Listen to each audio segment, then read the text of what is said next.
हा हरिपाठ कसा आहे? हरिपाठ हा नामसूत्र ग्रंथ आहे. त्याच्यामध्ये सूत्रबद्ध ग्रंथ लिहिलेला आहे ज्ञानोबांनी. ज्या वेळेला ज्ञानोबा त्यांना ज्या वेळेला गुरूंकडे म्हणजे ब्राह्मणांकडे पैठणला जायला सांगितला आणि ही चारी भावंड पैठणला जावायला निघाली शुद्धीपत्र घेण्यासाठी. त्यावेळेला आळंदी ते पैठण इथपर्यंत जाण्याचा जो प्रवास आहे त्या प्रवासात हरिपाठ ग्रंथ ज्ञानोबांनी लिहिला. आणि तो हरिपाठ आपल्याला पाठ करून जमणार नाही.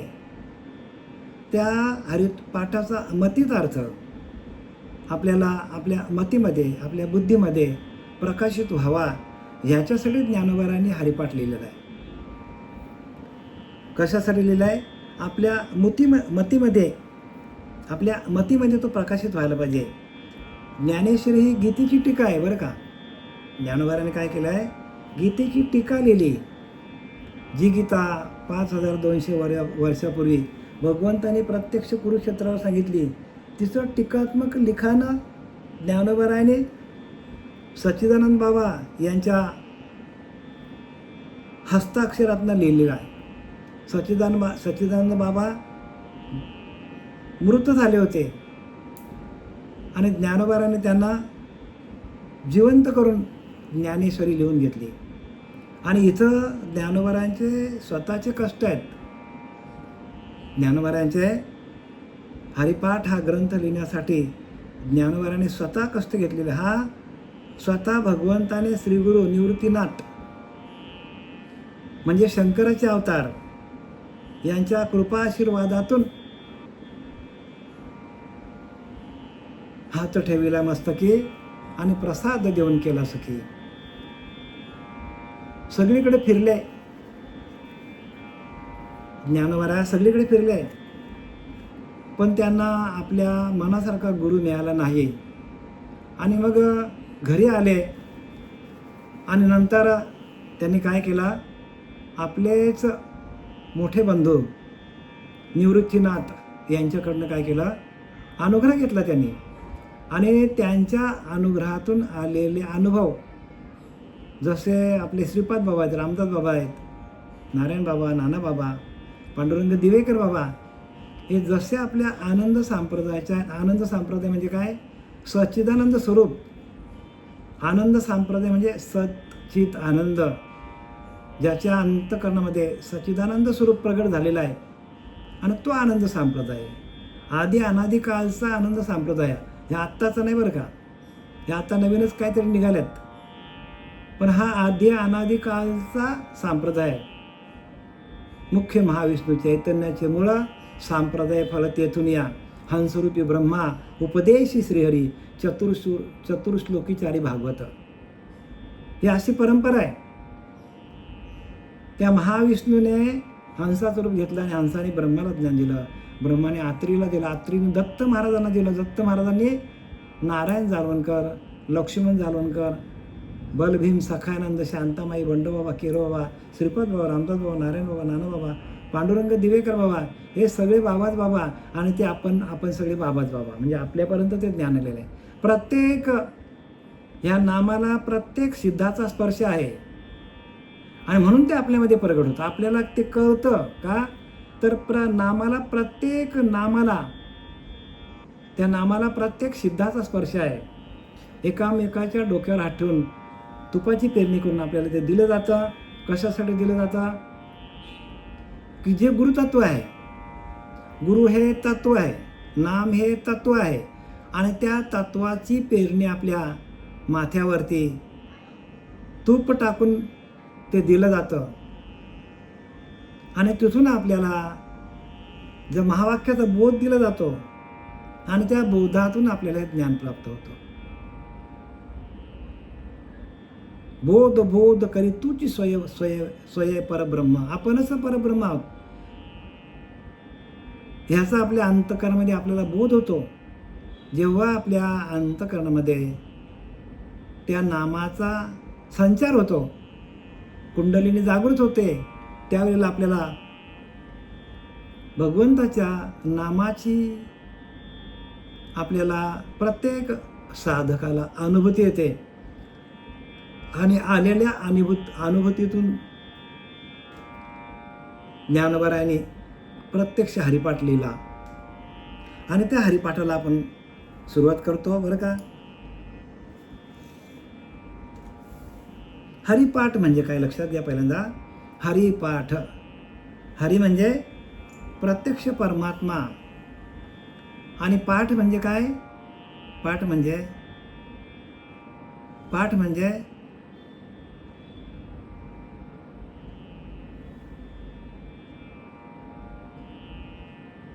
पाठ म्हणजे काय लक्षात घ्या. पाठ म्हणजे अभ्यास. लक्षात घ्या. जसं आपण शाळेत कसा आपल्याला गृहपाठ देतात तसं आपल्याला श्री गुरु पाठ देतात. पाठ म्हणजे अभ्यास. हरिपाठ, हरीशी एकरूप कसं व्हायचं. बघा एवढा सोपा ग्रंथ आहे. म्हणजे नुसते लोक काय करतात, नुसते ताल वाजवतात, मृदुंग वाजवतात आणि त्याच्यावर नाचतात. काय भजन काय करतात. करा, आम्ही नाही म्हणत नाही बरं का, विरोध नाही, पण त्याचा अर्थ समजून घ्या. कारण अर्थ आतमध्ये, अर्थ लोपली पुराणे आणि नाश केला शब्दज्ञाने. हरिपाठ म्हणजे प्रत्यक्ष अभ्यास. आपल्याला गृहपाठ असतं की नाही, शाळेचा अभ्यास, घरातला अभ्यास, तसं आपल्या आतमध्ये असलेल्या त्या हरीशी एकरूप कसं व्हायचं आणि त्या एकरूपतेतून आपल्याला आलेली अनुभूती हे भगवान ज्ञानोबाराय आपल्याला सांगतात. ज्ञानोबारायांना आलेली अनुभूती ज्ञानोबारायांनी प्रत्यक्ष आपल्यासमोर मांडलेली आहे.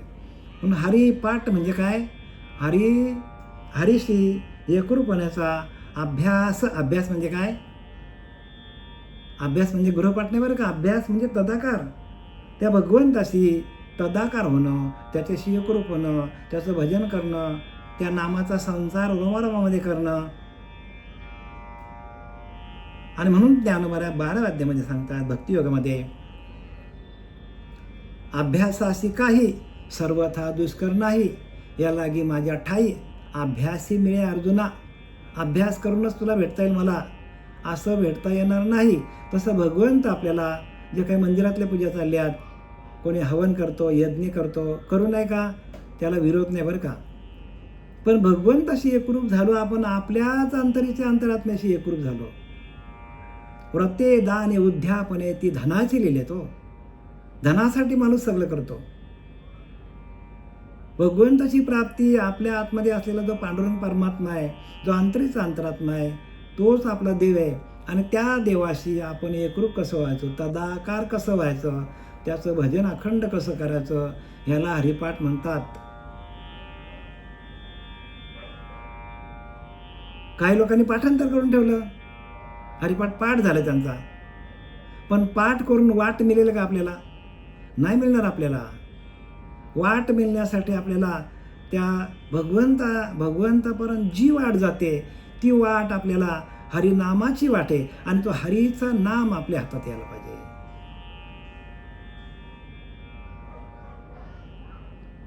नाम मंत्र जप कोटी जाईल पाप.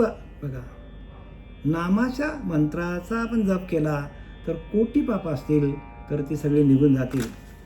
म्हणून हरिपाठ सगळ्यात सूत्रबद्ध ग्रंथ आहे.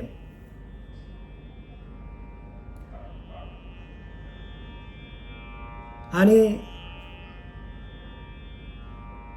ज्ञानोबारायांनी हे लिखाण एका सूत्रबद्ध पद्धतीने केलेले बरं का.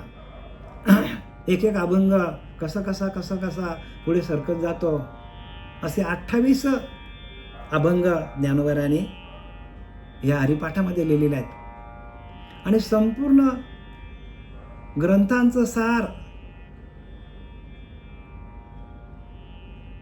या हरिपाठामध्ये ज्ञानोबारायांनी आणलेलं आहे. पण आपल्याला ते कळण्यासाठी प्रत्यक्ष अनुभूती पाहिजे, अनुभव पाहिजे.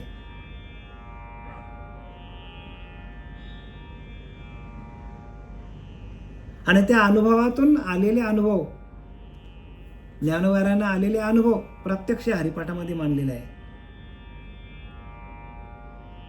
आता आपण या हरिपाठातला पहिला अभंग घेऊया आणि पहिल्या अभंगातून आपल्याला ज्ञानोबा काय सांगतात ते बघूया आपण.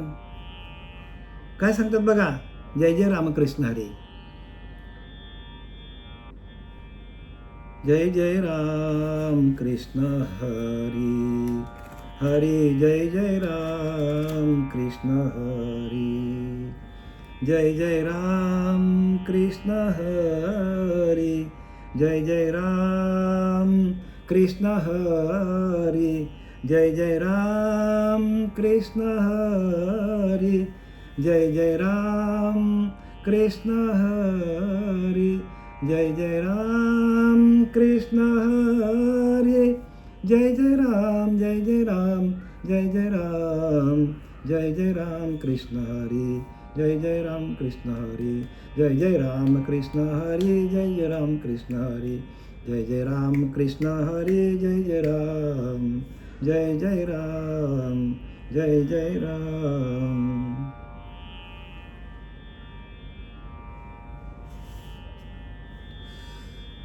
ज्ञानोबा सांगतात, पहिल्याच अभंगामध्ये ज्ञानोबा सांगतात, देवाची द्वारी आणि उभा क्षण भरी तेने मुक्तीचारी साधियल्या.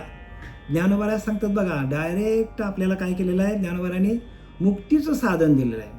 जगामध्ये भक्ती सगळीकडे चाललेली आहे, पण मुक्तीसाठी भक्ती कोणी करत नाही.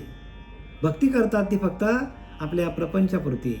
प्रपंच कसा आपल्याला साधता येईल, प्रपंचातल्या वस्तू कशा आपल्याला मिळवता येतील, आपल्याला पैसा कसा कमवता येईल, आपल्याकडे गाडी कशी येईल, बंगला कसा येईल, प्रॉपर्टी कशी वाढेल.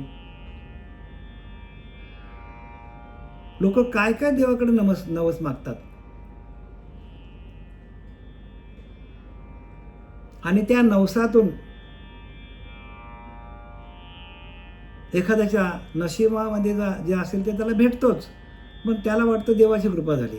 पण आपल्या नशिबामध्ये जे आहे, भगवंताने चोच देण्याआधी आपल्याला दाना निर्माण केलेला आहे. हो, भगवंताने चोच देण्याच्या आधी दाना निर्माण केलेला आहे. फक्त आपल्याला कष्ट करावे लागतील दाना आणण्यासाठी. पण आपल्याला काय वाटतं, आपण भक्ती केली, आपण होम केला, हवन केला, यज्ञ केले, म्हणून आपल्याला हे सगळं प्राप्त झालं. कुठेतरी आपण परमार्थाला जाऊन बसलो आणि आपण अनेक आपल्या मागण्या मागितल्या देवाकडनं, आणि त्या मागण्या आपल्याला पूर्ण होतात असं आपल्याला वाटतं. पण नाही, हे खरं नाही. का तर इथे सांगतात की देवाच्या द्वारी उभा क्षणभरी. देवाच्या दारामध्ये क्षणभरी म्हणजे काय, आयुष्याचा क्षण निघून जाईपर्यंत, म्हणजे आयुष्य संपेपर्यंत, म्हणजे जेवढं आपल्याला भगवंताने आयुष्य दिलं आहे, कोणाला 50, कोणाला 60, कोणाला 80, कोणाला 70, तिथपर्यंत आपल्याला भगवंताच्या दाराशी आपल्याला उभा राहायला लागलो. उभा म्हणजे काय, आता भगवंताचं दार म्हणजे ते पण समजून घ्या. भगवंताचं दार काय, आपल्याला मंदिराचं दार माहिती आहे, आपल्याला घराचं द्वार माहिती आहे, आपल्याला मोठ्या मोठ्या महलांचं द्वार माहिती आहे. पण याच आपल्या घरामध्ये, देहरूपी घरामध्ये जो भगवंत आहे, देव आहे, त्या देवापर्यंत आपल्याला जायचं असेल तर आपल्याला दरवाजा कुठला आहे, मग कुठल्या दरवाज्यातून आपण भगवंताशी एकरूप होऊ शकतो. सोपं आहे, पण लोकांना कळत नाही. सोपे वर्म आम्हा सांगितले संती. सोपं सांगितलं आहे आणि वर्माचं सांगितलं आहे, आणि संतच सांगू शकतात. बाकी जे संत नाही, असंत आहेत, ते नाही सांगू शकत. मग त्याने काय केलं आहे, त्याने बाजार म्हणले, देवाचा बाजार भरला, शास्त्राचा गलबला झाला. कोण आवरेल कोणाला. अनेक ठिकाणी अनेक पंथ निर्माण झाले, पण देवाचा द्वार कुठे त्यांना माहिती नाही. का, ज्ञानोबांनी सांगितलं की देवाची या द्वारी. आपल्याला वाटलं देवळाचे दार, आपण देवळाच्या दारात जातो. देवळाचा दार नाही सांगितला. देवाची म्हणजे देव आपल्या आतमध्ये आहे, आणि त्या देवाच्या द्वारामध्ये उभा क्षणभरी म्हणजे आयुष्याचा क्षण, म्हणजे आपल्याला मिळालेलं आयुष्य. जोपर्यंत आपल्याला आयुष्य मिळालेलं आहे, त्या आयुष्याच्या शेवटच्या क्षणापर्यंत त्या भगवंताशी, त्या भगवंताने दिलेल्या आपल्या देहरूपी देहामध्ये असलेल्या त्या द्वारामध्ये आपण सातत्याने उभं असलं पाहिजे, सावध असलं पाहिजे. आणि आपण ती सावधता बाळगली तरच आपल्याला भगवंताची प्राप्ती होईल. आता देवाचं द्वार म्हणजे काय? द्वार म्हणजे लक्षात घ्या, ज्या द्वारातून देव जातो येतो जातो येतो. देवळामध्ये नाही का माणसं जातात येतात द्वारातून, घरामध्ये नाही का माणसं जातात येतात, दरवाजा आहे म्हणून लोक जातात ना. तसं ह्या देहरूपी मंदिरामध्ये लिहिले की नाही, नाना शरीर हीच मंदिर आहे. बघा काय लिहिले, देवळे म्हणजे नाना शरीर आहे. समर्थ रामदास स्पष्टपणे सांगतात, देवळे म्हणजे नाना शरीर आहे. प्रत्येक शरीर हा भगवंताचं मंदिर आहे. आणि आतमध्ये राहायचे जीवेश्वर आहे. आतमध्ये जीव नावाचा ईश्वर राहतो. अगदी स्पष्टपणे अगदी आपल्याला स्पष्टपणे सांगितलंय. पारदर्शकता आणली आहे ज्ञानोबराने भक्तीमध्ये. पण आपल्या लक्षात काय येत नाही, तर आपण तेवढं शुद्ध नाही, आपल्याला तसा श्री गुरु जीवनात आलेला नाही. दीक्षा देणारा गुरु आपल्या जीवनात येत नाही. आणि जोपर्यंत दीक्षा नाही घेत, जोपर्यंत नाही घेत दीक्षा, तोपर्यंत मनुष्य मागतो विषयांकडे भिक्षा. तुमचा व्हिडिओ बंद करा. जोपर्यंत नाही मिळत दीक्षा, तोपर्यंत माणूस मागतो विषयांकडे भिक्षा. अशी परिस्थिती माणसाची. म्हणून प्रत्येकाने लक्षात घ्या की देवाची द्वारी म्हणजे देवाचा द्वार कुठे आहे? जो आपला श्वास जातो येतो जातो येतो, तो आपला देवाचा द्वार आहे. आणि त्या द्वारातून आत हरी बाहेर हरी, हरिणीमध्ये व्यापिले. आतमध्ये तो परमात्मा आहे, तो आतमध्ये येतो आणि श्वास बाहेर टाकतो. जाणं येणं हे आपलं सातत्याने चालू आहे. आणि हे सगळं कोण करतो?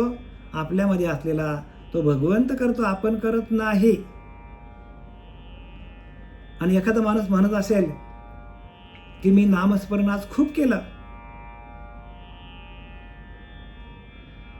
भरपूर नामस्मरण झालं माझं, तर त्याला कबीरदास सांगतो की ओठ नाहले कंठ नाहले जिव्हा नारटे राम, हमारा राम जप करे हम बैठे राम. बघा, रामच आपला जप करतो. एक शक्ती आहे आपल्याकडे, प्रत्येक जीवाकडे एक शक्ती आहे. आणि ती शक्ती काय करते? शक्तीच कार्य करते, आपण कार्य करत नाही.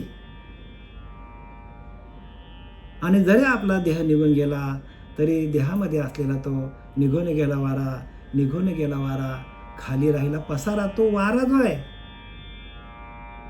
तो आपल्याला आधी अनादी काळापासून आपल्याकडे आहे, सगळीकडे आहे, तो सगळ्यांकडे तोच आहे. तुमच्यातला देव माझ्यातला देव वेगळा अजिबात नाही, तो बरोबर कार्य करतो. ती एक शक्ती आहे. त्या शक्तीने आपल्याला इथं पाठवलेलं आहे, भगवंताने आपल्याला इथं पाठवलेलं आहे कार्य करण्यासाठी. आणि तो भगवंत आपल्याला अनुभवाला यायचा असेल तर आपण भ्रुकुटीमध्ये लक्ष ठेवून जो श्वास जातो येतो त्याच्याकडे आपण लक्ष ठेवायला पाहिजे. भ्रुकुटीवर ध्यान लावून श्वासाकडे लक्ष ठेवला तर तो तुका म्हणे लक्ष लक्षुनी अंतरी तोची वार करी, स्पष्ट लिहिलंय. ज्ञानोबा सांगतात की ना 6व्या अध्यायामध्ये 8व्या अध्यायामध्ये की जो जड जडाते विरवते भ्रूलतामध्ये संचरतू, जो जड जडाते विरवतू भ्रूलतामध्ये संचरतू, जैसा घंटा नाद लयस्तू घंटेसीच होय. स्पष्टपणे लिहिलंय. भ्रूलतामध्ये म्हणजे भ्रुकुटीमध्ये आपल्याला त्याची अनुभूती येते आपल्याला. पण तो श्वास जातो येतो त्याच्याकडे आपण सातत्याने लक्ष ठेवलं तर आपल्याला ती आनंद स्वरूप अवस्था, ते चैतन्यमय अवस्था, ती प्रकाशमय अवस्था, आनंद स्वरूप अवस्था आपल्याला प्रत्येक साधकाला अनुभविता येतो, प्रत्यक्ष अनुभवाला येतो ना का, अनुभवाला येतो. आणि ते अनुभवजन्य ज्ञान आहे. आणि ते अनुभवजन्य ज्ञान देणारा श्री गुरु आपल्या जीवनामध्ये आला तरच आपलं काय ते सार्थक होईल. अन्यथा आपण अनेक गुरु केले तरी पण ते आपल्याला ज्ञान भरपूर शिकवतील, पण आपल्या आतमध्ये असलेला आंतरिक अंतरात्मा हाच आपला परमात्मा आहे. आणि त्या परमात्म्याची ओळख करून देत नाही. असे गुरु आपल्या जीवनामध्ये आले तर आपला वाटोळा झाल्याशिवाय राहणार नाही. जे करामध्ये दाविती ते गुरु म्हणजे ती, परंतु ते नव्हे सद्गुरु मोक्षदाते, समर्थ सांगतात. करामध्ये आपण तांदूळ घेतला, साखर केली, साखर दाखवली, माती घेतली आणि साखर दाखवली. जे करामध्ये दाखविती ते गुरु म्हणजे ती, परंतु ते नव्हे सद्गुरु मोक्षदाते, आपल्याला ते मोक्षाकडे नेणार नाही. आणि इथं ज्ञानोबारांनी पहिल्यांदाच सांगितले की तेने मुक्तिचारी साधिल्या, सलोकता, समीपता, स्वरूपता, सायुज्यता, चारही मुक्ती आपल्याला, तिन्ही मुक्ती बाधून चारही मुक्तीकडे म्हणजे चौथी मुक्ती सायुज्यता, या सायुज्यता मुक्तीकडे जाण्याचा मार्ग ज्ञानोबाने मोकळा केला, आपल्याला एकदम मोकळा केलाय.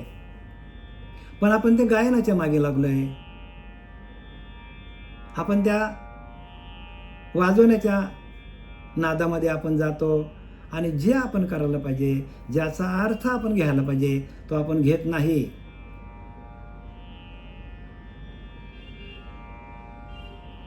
म्हणून काय लिहिलंय की प्रेमाविन भजन, नाकाविन मोती आणि अर्थाविन पोथी. वाचून काय बघा काय सांगता, स्पष्ट लिहिलं की नाही. प्रेमाविन भजन म्हणजे तुम्ही जोपर्यंत भ्रुकुटीमध्ये लक्ष देऊन जो श्वास जातो येतो त्याच्याशी आपण एकरूप होत नाही, तोपर्यंत आपल्या अंतःकरणामध्ये अष्टसात्विक भाव होणार नाही. आणि जोपर्यंत अष्टसात्विक भाव होत नाही तोपर्यंत भगवंतावर आतमध्ये असलेल्या त्या आत्मदेवावर आपला प्रेम निर्माण होत नाही.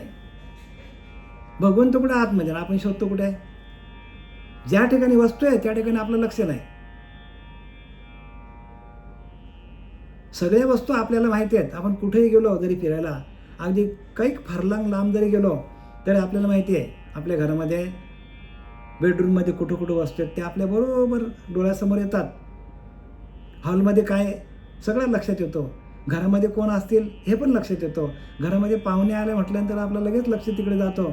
अमुक एक पाहुणा आला, लगेच त्याचा चेहरा आपल्याला आठवतो. सगळं आपल्याला दिसतं या अंतर्मुखातून. पण आपल्याला एवढं सगळं असताना, एवढं सामर्थ्य असताना आपल्या तिजोरीत किती पैसे हे पण आपल्याला माहीत असतात. आपले दागिने किती आहेत हे माहिती आहे आपल्याला.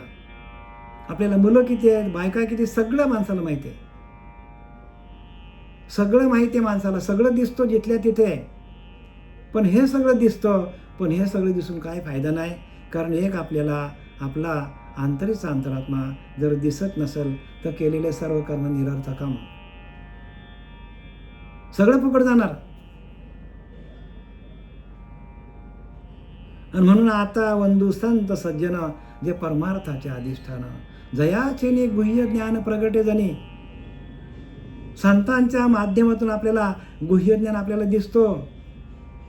जयाचेने गुह्य ज्ञान, समर्थ रामदास सांगतात, जयाचेने म्हणजे ज्यांच्या सान्निध्यात राहून, ज्या सद्गुरूंची भक्ती करून, सद्गुरूंची सेवा करून गुह्य ज्ञान जे गुप्त आहे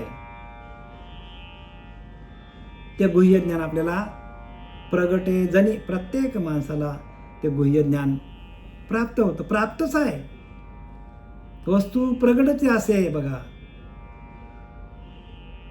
तो अंतरीचा अंतरात्मा तुमच्याकडं प्रगटच आहे. प्रगट काही करायला लागणार नाही तुम्हाला. तुमच्याकडे तो आंतरिक अंतरात्मा प्रगटच आहे.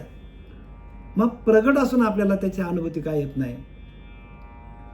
तरी ज्ञानवराया सांगतात 6व्या अध्यायामध्ये, मग तेथे आपण एकाग्र अंतकरण करून सद्गुरु स्मरण अनुभवी जे असलेले अनुभवी जे एकाग्र अंतकरण करा. एकाग्र अंतकरण करण्यासाठी तुम्हाला सातत्याने जो आपला श्वास जातो येतो वासुदेव करतो फेरा, वाड्या आत बाहेर दारा, काहीतरी दान पुण्य करा. सरळ लिहिले बघा. पण हे कोणाला कळेल? ज्याने अनुग्रह घेतले त्यालाच कळेल. ज्याने अनुग्रह घेतले नाही त्यांची बस की बातच नाही. परमार्थ हा त्यांचा बस की बात नाही. म्हणजे काय? त्यांना हा परमार्थ कळणार नाही. ज्ञानवरांचा जो हरिपाठ आहे तो सूत्रबद्ध आहे. म्हणजे नामसूत्रबद्ध ग्रंथ आहे. आणि ते नामाचं सूत्र आपल्या आतमध्ये आहे. आणि ते एकदा सूत्र आपल्या हातात आलं तर आपलं गणित सुटलं जातो. आपण हातचाच पकडत नाही. बघा, अजून एक तुम्हाला गोष्ट सांगतो की ज्या वेळेला नाथ बाबा रात्रभर गणित जुळीत बसले, पहाट झाली, 4 वाजले तरी गणित सुटत नाही. आणि उजेडाला आलं तेव्हा त्यांना गणित सुटलं. कोणतं गणित सुटलं? त्याने सगळ्या देवांना काय केलं? त्याने सगळ्या देवांना धावा केला.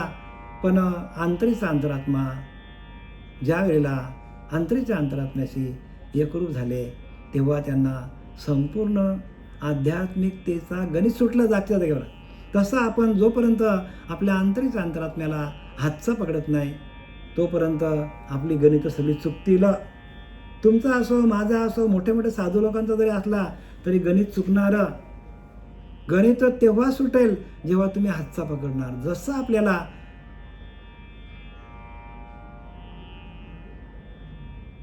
एखादी आपण मोठी संख्या घेतली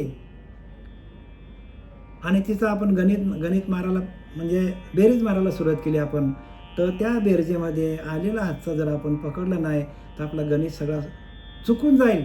तसा भक्तिमार्गामध्ये जोपर्यंत आपण आपल्या अंतरीच्या अंतरात्म्याशी एकरूप होऊन भजन करत नाही, अंतरीचा अंतरात्मा हाच आपला देव आहे, जोपर्यंत आपल्या लक्षात येत नाही तोपर्यंत केलेली पूजा अर्चा सर्व फुकट जाणार आहे. म्हणून तरी माझे अनुसंधानावीन स्नान संध्या जप तप अवघे शिव धर्मदान मज भजन ते नव्हे. नाथ बाबा सांगतात, गोडी आवडी परपुरुषी मिथ्या लुडबड निजपती पाशी. बघा, आपला अंतरीचा अंतरात्मा आहे, त्याच्याशिवाय आपण एकरूप होत नाही आणि अनेक प्रकारच्या भक्ती आपण करत बसलोय. गोडी आवडी परपुरुषी अशी. बघा, बाहेरच्या भक्तीला परपुरुष असं नाव दिलं आहे. आणि मिथ्या लुडबड निजपती पाशी म्हणजे आपला जो श्वास जातो येतो तो आपला पतिदेव आहे. मिथ्या लुडबुड निजपती पाशी ते पतिव्रता नव्हे. भक्ती जाण भक्ती तैशी व्यभिचारी सांगितले. व्यभिचारी नाथ बाबा म्हणतात बाकीच्या भक्त्या व्यभिचारी सांगतात. घ्या जरा काहीतरी डोक्यात घ्या. आपला अंतरीचा अंतरात्मा हाच आपला देव आहे आणि त्याला प्रगट करा. अनंत काळाचा आत्माराम आहे. राम नाम तो सब जाने. ठग ठाकुर और चोर बस जिस नाम से ध्रुव प्रल्हाद तरे वो नाम कुछ और. बघा काय सांगितले. ज्या नावातून भक्त प्रल्हाद तरला, ध्रुव तरला, सगळेच ज्ञानवराया तुकोवराया नाथ सगळे संत ज्या नामातून तरले ते नाम आपल्याला श्री गुरूंकडून भेटतो आणि म्हणून त्यांना आपण श्री गुरु म्हणतो. बाकीचे गुरु नाहीत. शिष्य असं न लविती साधन न करविती इंद्रिय दमन आयशा अडक्याचे गुरु 3 मिळाले तरी ते जावे सांगतात संत रामदास. फेकून द्यावे सांगतात.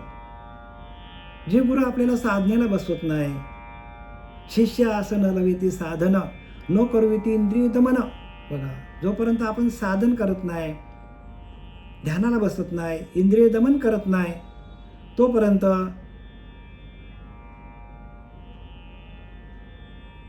असे गुरु आपल्या जीवनात येत नाही. तर अशा गुरूंना आपण गुरु म्हणू नये असं सांगतात समर्थ रामदास. शिष्य असं न लविती साधन. शिष्याला ध्यानाला बसून आपल्याच अंतरीच्या अंतरात्म्याशी कसं व्हायचं हे ध्यान देत नाही. न लावी ती साधनं, न करू ती इंद्रिय दमन. त्या साधनेतून इंद्रिय दमन होतात. इंद्रिय आपल्या एका आत्मस्वरूपाकडे येतात, एका आत्मदेवाकडे येतात, एका आत्मदेवाशी एकरूप होतात आणि आत्मदेवाकडे असलेलं भजन करतात. सर्व इंद्रिय आत्मेकडे असलेलं भजन जो अखंड चालू आहे. मोठके गुरुमुखे उदय जर दिसे हृदयी स्वयंभूचा असे बघा.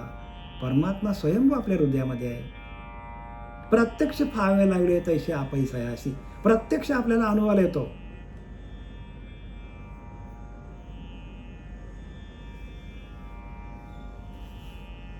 देवाची द्वारे उभा क्षणभारी बघा. क्षणभारी म्हणजे काय? आयुष्याच्या शेवटच्या श्वासापर्यंत श्वासच आपला देव आहे. आपल्यातला श्वास गेला तर आपण बोलू का, आपण चालू का, आपण काम करू का? नाही, गेला निघून गेला वारा, निघून गेला वारा. खाली राहिला पसारा राहतो खाली. मग देव कुठे आहे? भगवंत कुठे आहे? भगवंत आपल्या आतमध्ये आहे आणि आपण त्याला शोधतो कुठे? बाहेर. आपण शोधतो त्याला बाहेर. आणि सगळी गणित चुकली आहेत बरं का लोकांची. तुमचं नका चुकून देऊ. कारण श्रीपाद बाबा सारी प्रत्यक्ष आपल्याकडे ज्ञानोबारांच्या अवतारामध्ये आले आणि आपल्याला त्यांनी हे ज्ञान दिलेलं आहे. प्रक्रिया करून घेतल्या त्यांनी आणि त्या प्रक्रियेच्या माध्यमातून हे ज्ञान प्राप्त होतं. तेने मुक्ती चारी साधी आहे बघा. आपण क्षणभर जर उभा राहिलो भगवंताच्या त्या द्वारामध्ये, म्हणजे जो श्वास जातो येतो आणि आपण भ्रूमध्ये आपण लक्ष ठेवून जर आपल्या श्वासाकडे सातत्याने आपण ध्यान करत राहिलो तर तेने मुक्ती चारी साधिल्या. सलोकता, समीपता, स्वरूपता आणि सायुज्यता 4 मुक्ती आहेत बघा. एक सलोकता आहे. सलोकता म्हणजे ज्याच्यामध्ये लोक आहेत, ज्यांच्यामध्ये लोक म्हणजे विषय सगळे आहेत, पण त्या विषयांना बाजूला करायचं झालं तर आपल्याला समीपता म्हणजे भगवंताच्या समीप जावं लागेल. म्हणजे भगवंताच्या भजनाकडे जावं लागेल. समीपता आणि भगवंताच्या आपण समीप गेलो, भगवंताचं भजन चालू झालं तर आपल्याला स्वरूपता म्हणजे आपल्याच आत्मस्वरूपाची आपल्याला ओळख होतो. आपल्याला स्वरूप साक्षात्कार होतो. आपल्याला प्रत्येक साधकाला स्वरूप साक्षात्कार होतो. म्हणून साधन रूपी भक्तीच्या युक्ती आहे तो. युक्तीने भक्ती करायची आपल्याला. सप्रेम उपजे माझी भक्ती.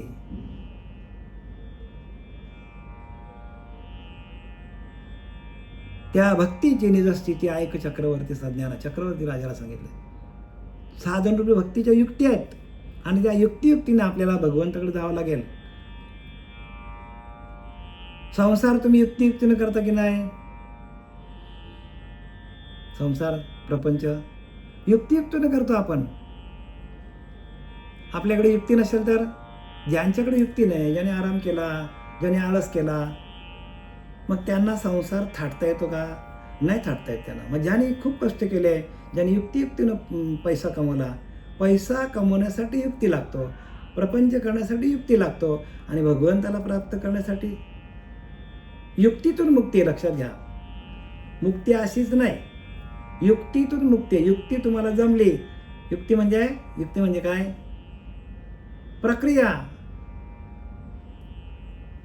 ज्ञानोबा सांगतात की नाही की मुखी ब्रह्मनाम हाती सात्विक कर्म परी विनियोग विना विफलची विनियोग विना काम विफलची.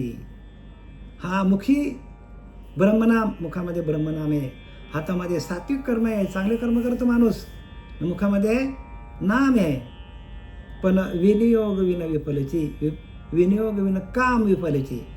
विनियोग तुम्हाला करता आला नाही तर सगळं फुकट जाईल. जसा आपण दुधामध्ये काय आहे? तूप आहे, पण आपण बघत बसून तो तूप निघणार नाही. प्रक्रिया करावं लागतील.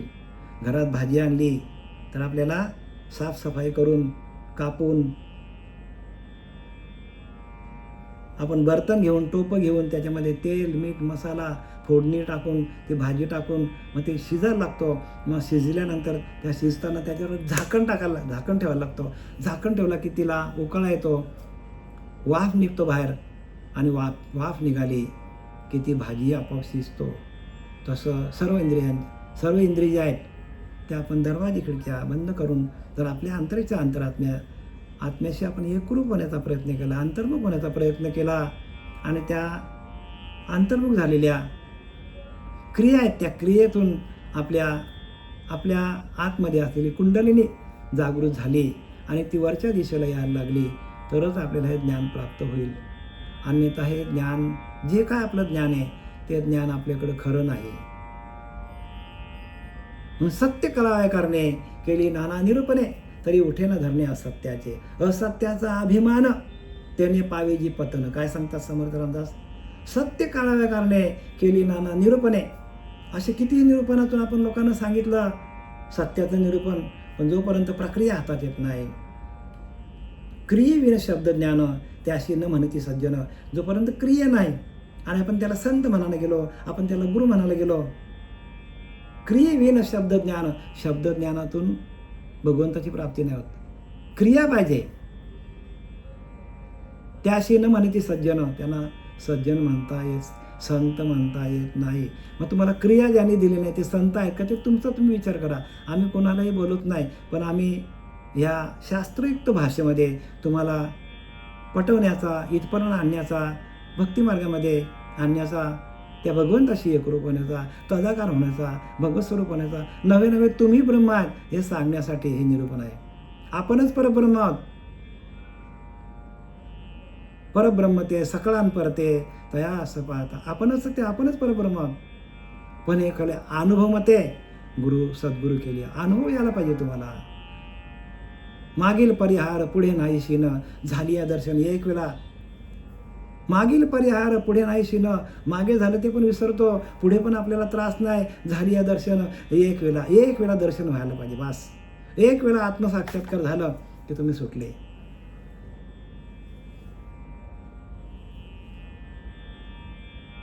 स्वलोकता, समीपता आणि स्वरूपता. बरं का, आपला आत्मस्वरूप हाच आपला परमात्मा आहे.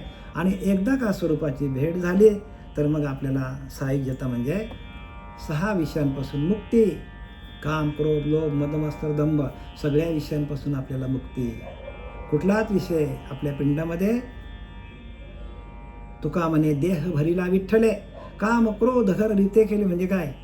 संपूर्ण अखंड रोम रोम भजन करतो आपला, आणि आपण त्या भजनानंदामध्ये जाऊन आपल्याला भगवंताची अनुभूती येते आणि भगवताशी आपण तदाकार होतो.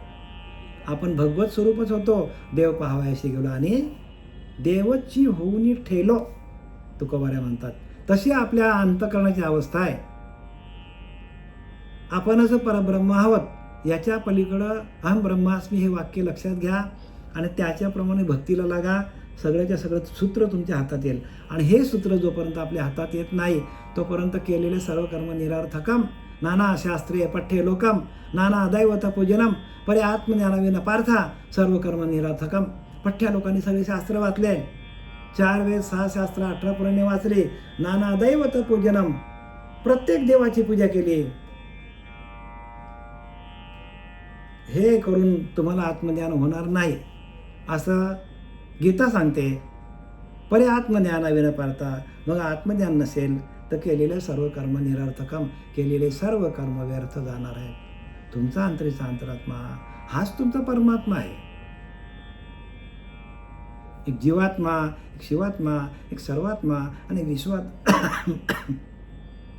विश्वात्मा अवघे मिळून एकच आत्मा. काय सांगितलंय समर्थ रामदास सांगतात, एक जीवात्मा, एक शिवात्मा, एक सर्वात्मा, एक विश्वात्मा, अवघे मिळून एकच आत्मा. त्याला आपण फक्त त्याच्यामध्ये काय केलं आहे, आपण त्याच्यामध्ये भाग केला. जीवात्मा, जीवावर राहिला म्हणजे जीवात्मा. जीव शिवाशी एकरूप झाला की जीव शिव एकरूप झाला की तो काय झाला, शिवात्मा. आणि शिव सर्वामध्ये आहे, सर्वात्मा. आणि तो व्यापक झाला की विश्वात्मा. संपला विषय. कुठे देव राहिला? कुठल्या देवाचं नाव घेतलं आम्ही? समर्थ रामदासांनी कोणत्या देवाचं नाव घेतलं? जीवात्मा, शिवात्मा, सर्वात्मा आणि विश्वात्मा. विश्वा चालवितो विश्वात्मा, जीवाला चालवतो जीवात्मा. पण अवघे मिळून एकच आत्मा, लिहिले की नाही, एकच आत्मा आहे. आणि म्हणून तेने विनकार्य नसले, पडिले पर्ण तेही ना आले. आता वंदू सकल करता समस्त देवांचा भरता. बघा, संपूर्ण देवांना तोच चालवतो, अंतरीचा अंतरात्मा. रामाला रामाकडे अंतरीचा अंतरात्माला, भगवान कृष्ण परमात्माला अंतरीचा अंतरात्माला, भगवान शंकराला जनाबाई आली, मुक्ताबाई आली, तुम्ही आलो, आम्ही आलो, सगळीकडे तो एकच आत्मा आहे. तुकोबारा आले, तुकाराम महाराज आले, त्यांना अंतरीच्या अंतरात्म्याची ओळख देण्यासाठी बाबाजी चैतन्य आले. रामाला अंतरीच्या अंतरात्म्याची ओळख देण्यासाठी वशिष्ठ मुनी आले.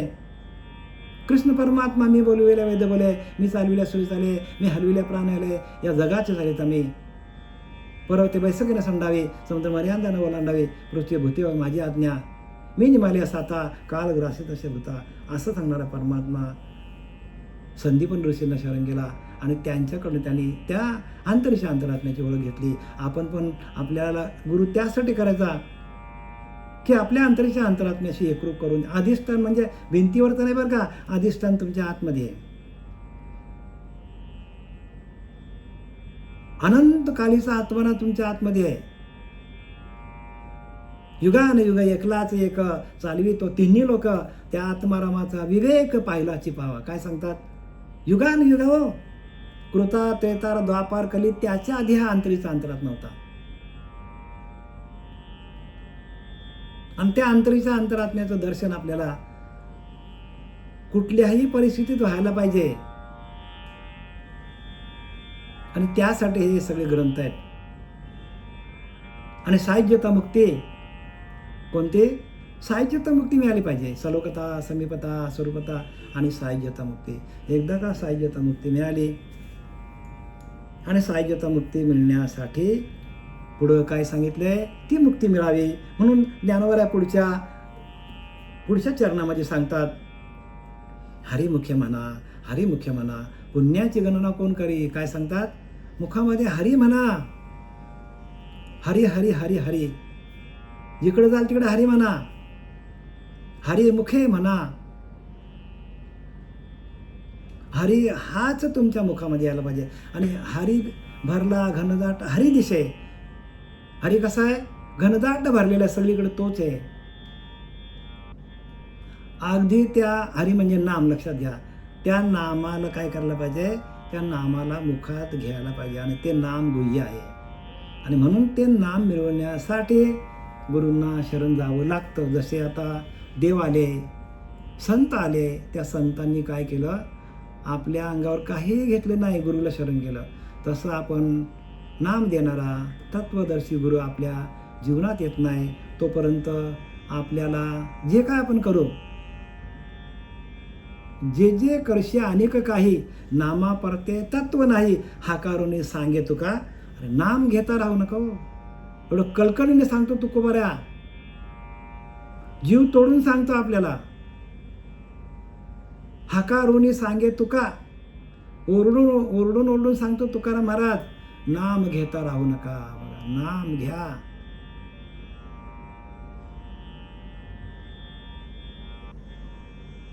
आणि त्या नामाचा महिमा अनंत युगापासून त्या नामाचा महिमा आहे. म्हणून सर्व संतांनी नाम घेतलं. पुढे जामीने तुकाराम महाराज सांगतात, मी जामीन राहतो, मी तुम्हाला काय करेन, सोडून आणेन. तुम्हाला यमाच्या तावडीतून सोडून मी तुम्हाला आणेन. पण तुम्ही काय करा, नाम घ्या. पुढे जामीन येतो का, मी जामीन राहीन, पण तुम्हाला तिथून सोडून आणेन. हरिमुखे म्हणा, हरिमुखे म्हणा, पुण्याची गणना कोण करी. तर पुण्य कशातून होतं, मुखातून हरी म्हणता. हरी हरी हरी हरी आपण म्हणत गेलो म्हणजे ते नामच काय आहे, भगवंताचं नामच भगवंत आहे. भगवंताचं नामच देव आहे. देवाला नाव नाही हो. नाव नाही, रूप नाही, वर्ण नाही, छाया, निर्गुण निराकार तू रघुराया. तो निर्गुण आहे, निराकार आहे, त्याला नावच नाही, गाव नाही, ठाव नाही. मग तो आहे कुठे, तर आपल्या हृदयामध्ये सर्वांच्या हृदयदेशी मी अमुख आहे अशी जी बुद्धी स्फुरेहर्निशिते वस्तुगामी परी संता संते वसता योग ज्ञाने पैस्ता गुरुचरण उपासिता वैराग्याशी. बघा हे सगळं आलं त्याच्यामध्ये. गुरुच्या चरणांची सेवा केली आणि वैराग्य निर्माण झालं तर तुमच्या आतमध्येच तो परमात्मा बसलेला आहे. हरिमुख्य म्हणा, हरिमुख्य म्हणा. बघा सातत्याने आपल्या मुखातून हरी नामाचा उच्चार करा. पुण्याची गणना कोण करी, त्याच्यातूनच पुण्य होणार आहे. पुण्य जगामध्ये कुठंही मिळत नाही, काही केलं तरी पुण्य मिळत नाही. तेवढं पुण्य आपल्याला हरिनामातून मिळतो. नामे पावन धर्माधर्म नाम परब्रह्म वेदार्थे. वेदांताच्या मताने नामच परब्रह्म आहे आणि ते नाम आपल्याला अनुभवाच्या प्रक्रियेतून श्रीपाद बाबा, रामदास बाबा, नारायण बाबा, नानाबाबा, पांडुरंग देवेकर बाबा यांनी आपल्याला दिलेलं आहे. त्याचा आपण सातत्याने जप करायला पाहिजे.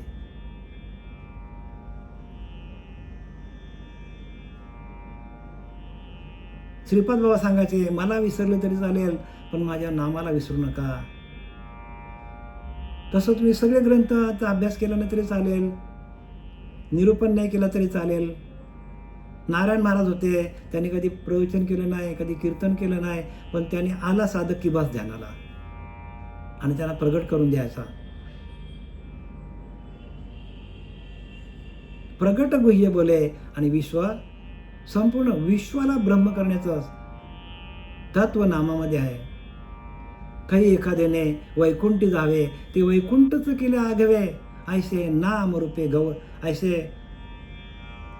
ऐसे काय नाम घोषे गौरवे ढवळलेले विश्व. 9व्या अध्यायामध्ये ज्ञानवाला सांगतात, काही एखाद्याने वैकुंठी जावे.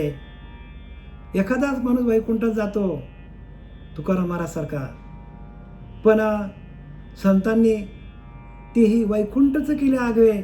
या भूतलावर या मृत्यूलोकामध्ये वैकुंठ खाली आणला त्याने. कशाच्या आधारावर? नाम घोष गौरवे ढवळलेले विश्व. बघा नाम घोष केला त्यांनी. आपल्या अंतःकरणामध्ये नाद ब्रह्म चालू केला, नामाचा घोष केला. नाम घोष गौरवे ढवळलेले विश्व, संपूर्ण विश्वाला काय केलं? ढवळून टाकलं त्या नामाने. प्रत्येकाच्या डोक्यावर हात ठेवून ते नाम दिलं आणि प्रत्येकाला ते नाम प्रगट करून दिलं संतांनी. आणि अशी ही संत परंपरा सातत्याने सुरू आहे. हे नाम मी पहिल्यांदा 4थ्या अध्यायामध्ये सांगतात, हे नाम पहिल्यांदा मी सूर्याला दिला, सूर्याने मनुला दिला, म्हणून इक्ष्वाकू राजाला दिला आणि तिथून हे ज्ञानोबराया तुकोबराया संत परंपरामध्ये नाम आलं. दिलेलं बरं का, 4थ्या अध्यायामध्ये वाचा ज्ञानेश्वरीमध्ये.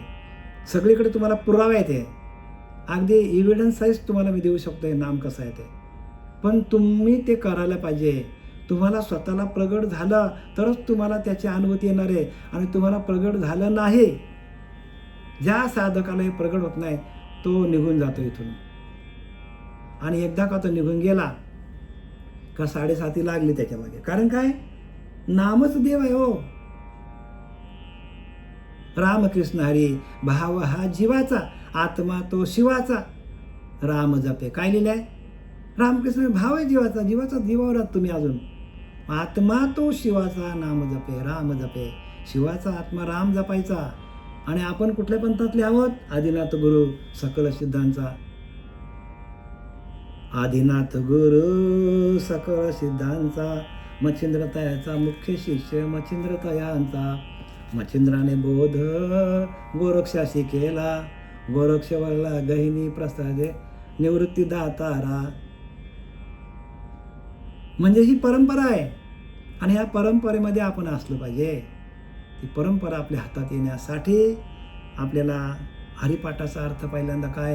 हा सूत्रबद्ध ग्रंथ आहे. म्हणजे एक सूत्रामध्ये हे सगळे एकानंतर दुसरा, दुसऱ्यानंतर तिसरा असं पूर्णपणे सायुज्य मुक्तीपर्यंत घेऊन जाणारं हे नाम, हे हरिपाठ म्हणजे हरीचा अभ्यास करणे, हरीचं चिंतन करणे, नामाचं चिंतन करणे. नाम मंत्र जप कोटी जाईल पाप. बघा कोटी पाप असतील तीही जातील. हरी हरी हरी मंत्र हा जीवाचा, म्हणती जे वाचा तया मोक्ष. बघा मोक्ष लिहिलं की नाही? मोक्षाचा मंत्र हा. आणि हा मोक्षाचा मंत्र कशातून प्राप्त होतो? तर ज्ञानोबाराने आपल्याला साधन दिलेलं आहे. साधन म्हणजे त्या भगवंताशी एकरूप कसं व्हायचं, ध्यान कसं करायचं. आणि म्हणून इथं लिहिले, एकांतामध्ये प्रत्येकाने जायला पाहिजे. एकांती उगीच बसावे, त्याने हे समजून घ्यावे, अखंड ध्यावे, सांडावे या प्रभंजनाशी. जसं आज जातो येतो जातो येतो, त्याचं आपण ध्यान करायला पाहिजे.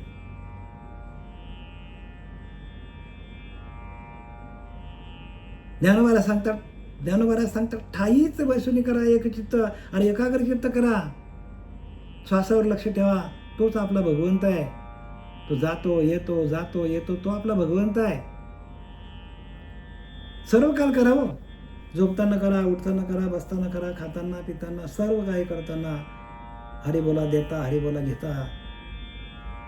देह त्यागा अंती हरिबोला, तरच आपल्याला देहाच्या त्यागाच्या वेळेला जर आपल्या मुखामध्ये सुरुवातीपासून हरीचा नामच नसेल तर येईल का? नाम येणार नाही. म्हणून आत्तापासून काय करायला पाहिजे? हरिपाठ, हरीचा अभ्यास करायला पाहिजे. हरी जो आपल्याला नाम दिलेलं आहे त्या नामाचं चिंतन कसं करायचं, त्या चिंतनामध्ये आपल्याला चिंतन करता करता भगवंताशी तादात्म्य कसं साधायचं. का झाकली या घटीचा दिवा, नेणीचे काय झाले किंवा या रीती पांडवा जो देह ठेवी, तो केवळ परब्रह्म तया परमपुरुषायचे नाम, तो माझे निज धाम होणी टाके. का झाकली या घटीचा दिवा, अक्षर ब्रह्म की ज्याचा कधीच नाश होत नाही. ज्ञानोबा सांगतात का झाकली या घटीचा दिवा, तसं दिवा त्या मडक्याखाली झाकून ठेवला आहे. नेहमी जी काय झाली का कधी विजला माहीत पडलं नाही. या रीती पांडवा, अशाप्रमाणे आपल्याला देह ठेवता यायला पाहिजे. या रीती पांडवा जो देह ठेवी. अरे अर्जुना, या पद्धतीमध्ये जो देह ठेवतो तो केवळ परब्रह्म, तो देवच आहे. तो देव होतो. तया परमपुरुष आहे ना. बघा, आधी अनादिकालचा परमपुरुष आहे तो माझे निज धाम होऊन टाके. तो माझ्या निज स्वरूपाला, निज धामाला, निजात्म स्वरूपाला तो येऊन पोचतो. आणि ह्या सगळ्या प्रक्रिया आहेत.